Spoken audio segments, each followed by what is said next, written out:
শিক্ষার্থীরা তোমরা কেমন আছো? আশা করি তোমরা ভালো আছো। আজকে আমি তোমাদের ষষ্ঠ শ্রেণীর বিজ্ঞান বিষয়ের তৃতীয় অধ্যায়ে জীবকোষের গঠন নিয়ে আলোচনা করব।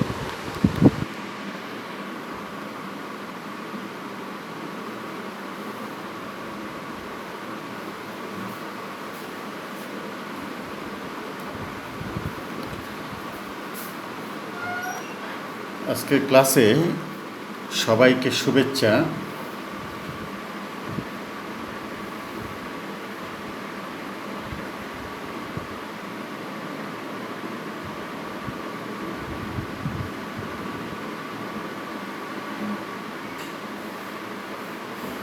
আমি আবুল কাশেম মোহাম্মদ আশরাফুল্লাহ, সহকারী শিক্ষক, SM মডেল সরকারি উচ্চ বিদ্যালয়, গোপালগঞ্জ। বিষয় বিজ্ঞান, ষষ্ঠ শ্রেণী, তৃতীয় অধ্যায়।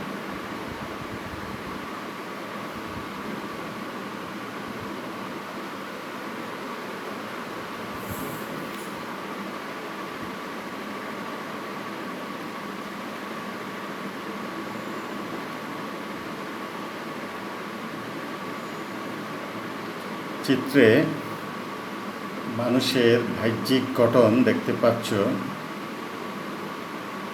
মানুষের মাথা, চোখ, মুখ, হাত, পা,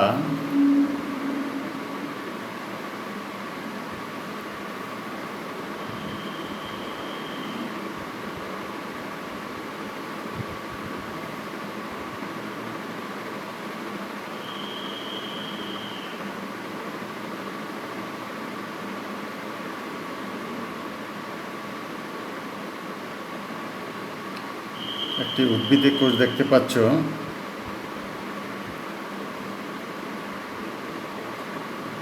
অণুবীক্ষণ যন্ত্রে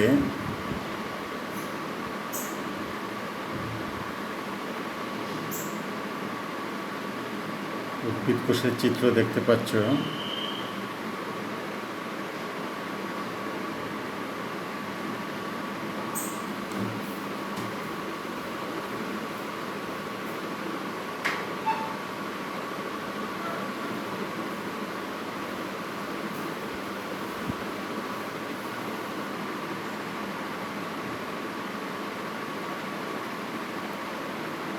আজকের পাঠ জীবকোষের গঠন।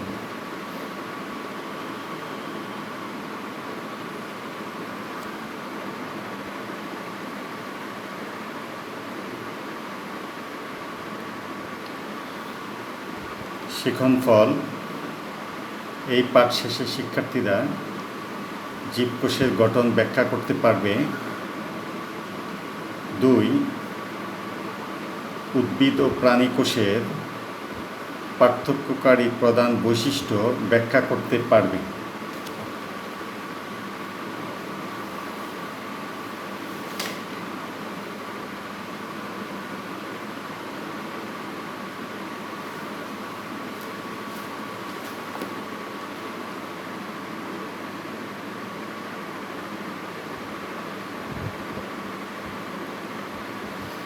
নিচের চিত্রে কি দেখছো?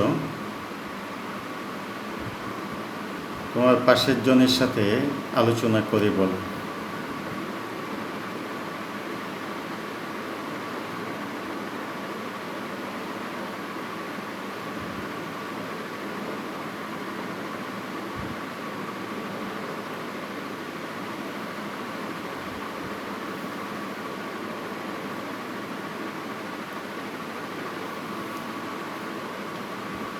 বাম পাশের চিত্রে প্রাচীর বা বেড়ায় ঘেরা বাড়ি দেখতে পাচ্ছ।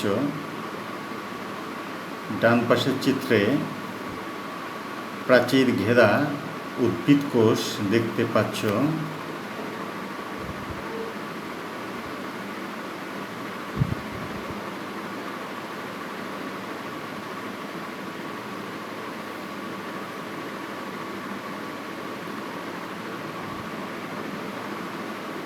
কোষ প্রাচীর।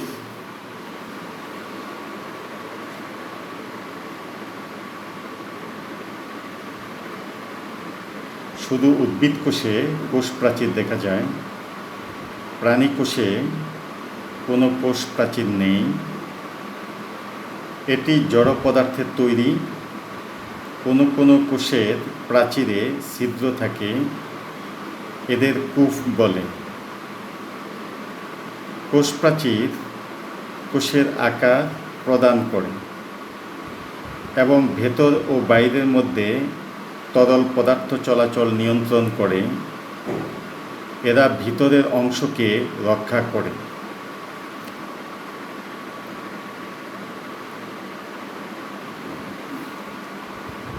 দুটি চিত্রে কি কোষ প্রাচীর দেখতে পাচ্ছ?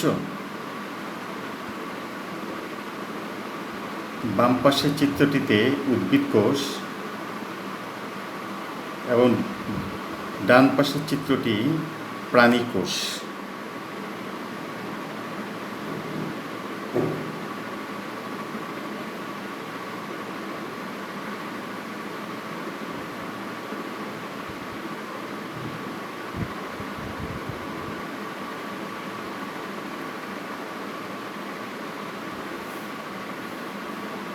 চিত্রের বাড়িতে বেড়া দেওয়ার উদ্দেশ্য কি?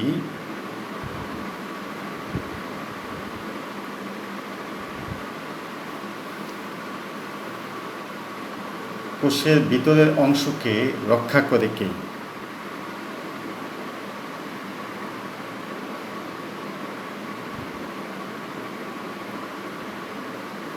কোষ প্রাচীর।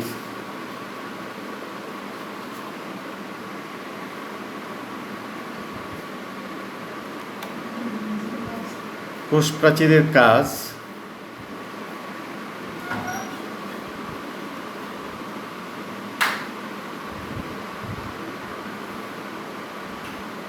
চিত্রে থকথকে জেলির মতো কি দেখছো?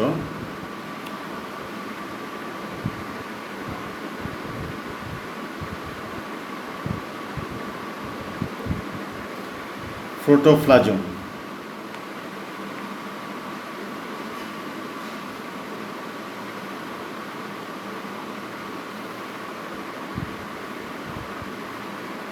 কোষ প্রাচীরের অভ্যন্তরে পাতলা পর্দা বেষ্টিত জেলিন্নে থকথকে আদা তরল বস্তুটিকে প্রোটোপ্লাজম বলে। একে জীবনের ভিত্তি বলা হয়। এর তিনটি অংশ যথা কোষ ঝিল্লি, সাইটোপ্লাজম ও নিউক্লিয়াস।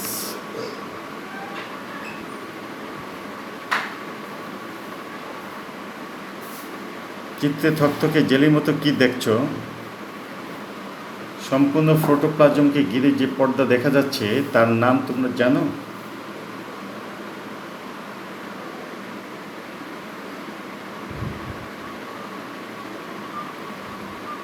কোষ ঝিল্লি।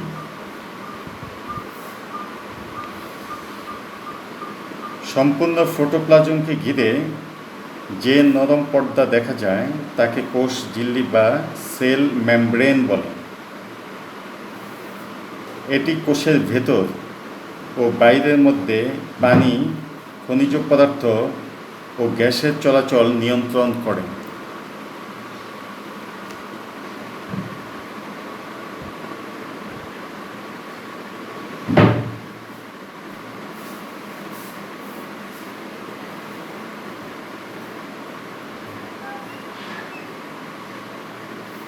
চিত্রে কোন অংশটি নেই? প্রোটোপ্লাজম থেকে নিউক্লিয়াস বাদ দিলে যে অংশটি থাকে তাই সাইটোপ্লাজম। প্রোটোপ্লাজম থেকে নিউক্লিয়াসকে বাদ দিলে যে অর্ধতরল অংশটি থাকে তাকে সাইটোপ্লাজম বলে। এর প্রধান কাজ কোষের ক্ষুদ্র ক্ষুদ্র অঙ্গাণুগুলোকে ধারণ করা। কিছু শারীরবৃত্তীয় কাজ এখানে সম্পন্ন হয়, যেমন সালোক সংশ্লেষণ। সাইটোপ্লাজমে দেখা যায় এমন কয়েকটি ক্ষুদ্রাঙ্গের পরিচিতি নিম্নে দেওয়া হল।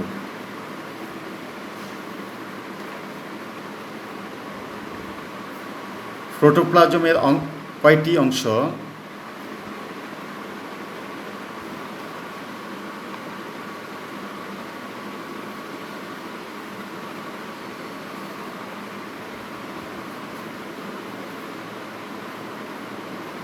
নিচের চিত্রে কি দেখছো? সাইটোপ্লাজমে বিভিন্ন অঙ্গাণু ভাসমান অবস্থায় আছে। এর মধ্যে রয়েছে মসৃণ এন্ডোপ্লাজমিক জালিকা,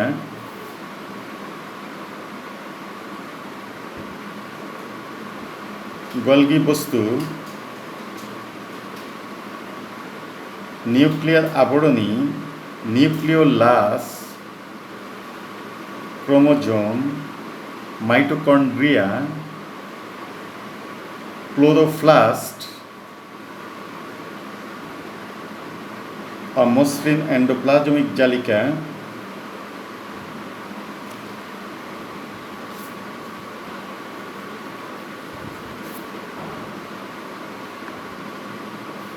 কোষ গহ্বর।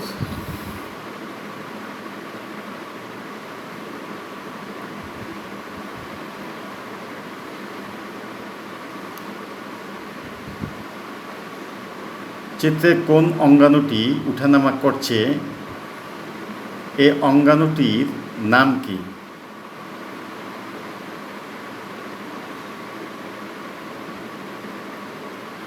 প্লাস্টিড। প্লাস্টিড এগুলোকে বর্ণাধারও বলে। সাধারণত প্রাণী কোষে প্লাস্টিড থাকে না। প্লাস্টিড উদ্ভিদ কোষের প্রধান বৈশিষ্ট্য। পাতা, ফুল বা ফলের যে বিচিত্র রং আমরা দেখি তা সবই এই প্লাস্টিডের কারণে। সবুজ প্লাস্টিড প্রধানত খাদ্য তৈরিতে সাহায্য করে।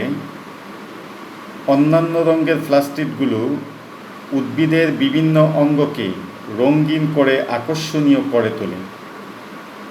বর্ণহীন প্লাস্টিড খাদ্য সঞ্চয় করে।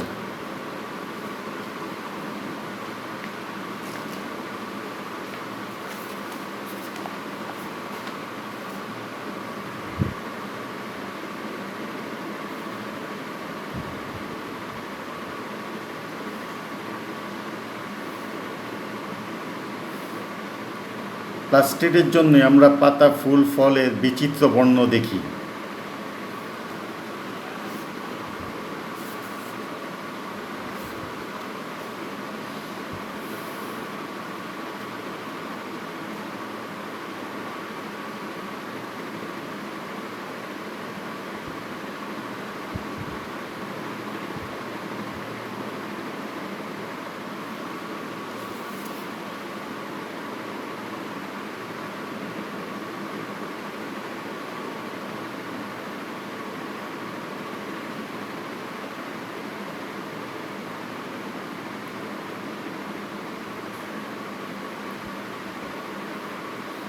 চিত্র দুটির তুলনা করি। বাম পাশের চিত্রে কোষ গহ্বর, ডান পাশের চিত্রে গর্ত বা ম্যানহোল।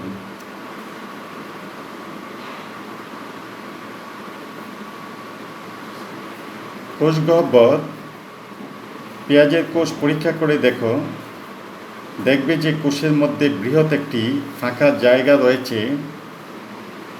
এটাকে কোষ গহ্বর বলে। নতুন কোষের গহ্বর ক্ষুদ্র বা অনুপস্থিত থাকতে পারে, কিন্তু একটি পরিণত উদ্ভিদ কোষে এই গহ্বরটি বেশ বড়। উদ্ভিদ কোষে অবশ্যই গহ্বর থাকবে। একটি প্রাণী কোষে সাধারণত কোষ গহ্বর থাকে না, তবে যদি থাকে তাহলে সেটি হবে ছোট।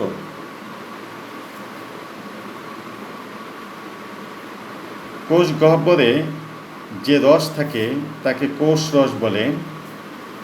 কোষ গহ্বর উদ্ভিদ কোষের একটি গুরুত্বপূর্ণ বৈশিষ্ট্য। কোষ গহ্বর কোষ রসের আধার হিসাবে কাজ করে। ইহা ছাড়া কোষের উপর কোনো চাপ এলে তাও নিয়ন্ত্রণ করে।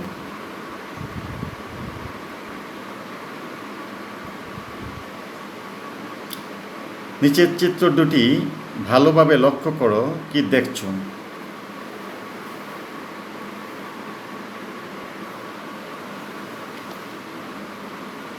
বাম পাশের চিত্রটি উদ্ভিদ কোষ এবং ডান পাশের চিত্রটি প্রাণী কোষ।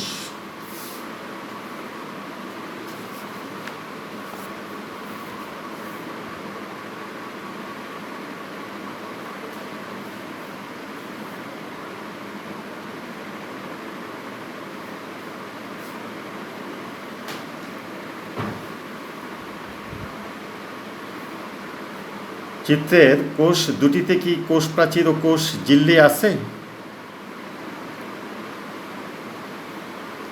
বাম দিকের কোষে কোষ প্রাচীর ও কোষ ঝিল্লি আছে, ডান দিকের কোষে কোষ প্রাচীর নেই, তবে কোষ ঝিল্লি আছে।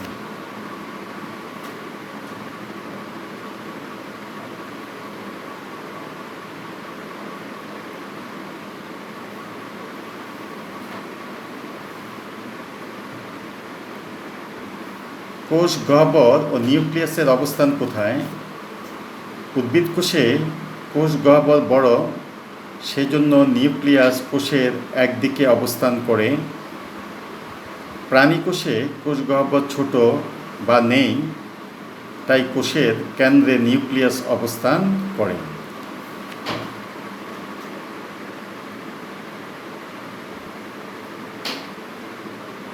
প্লাস্টিড কি প্রাণী কোষে আছে? না, প্লাস্টিড উদ্ভিদ কোষের অনন্য বৈশিষ্ট্য।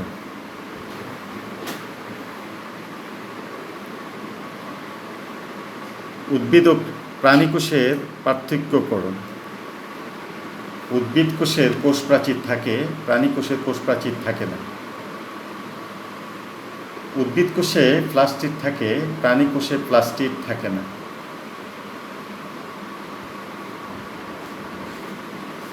উদ্ভিদ কোষে কোষ গহ্বর আকারে বড়, প্রাণী কোষে কোষ গহ্বর আকারে ছোট।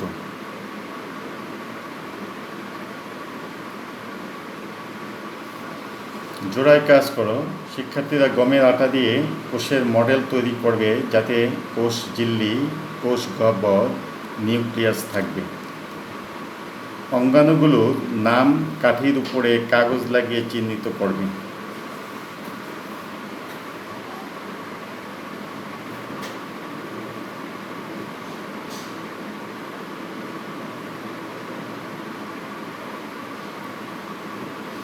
এসব পুরো প্রক্রিয়াটি আমরা আরও একবার ভিডিওতে দেখি।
মূল্যায়ন চিত্রের কোষটি উদ্ভিদ না প্রাণী কোষ?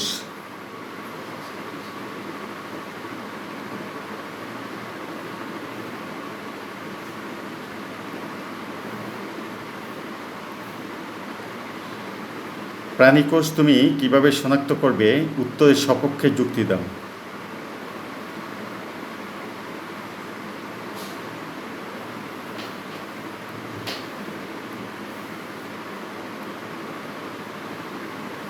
তিন, চিত্র দুটির মধ্যে পার্থক্যকারী প্রধান বৈশিষ্ট্যগুলো ব্যাখ্যা করো।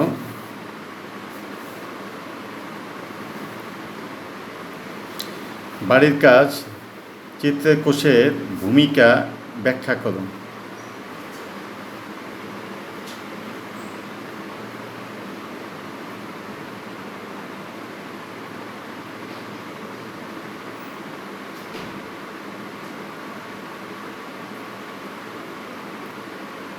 এই পাঠে গুরুত্বপূর্ণ শব্দসমূহ: কোষ প্রাচীর, কোষ ঝিল্লি, প্রোটোপ্লাজম, সাইটোপ্লাজম, প্লাস্টিড, কোষ গহ্বর।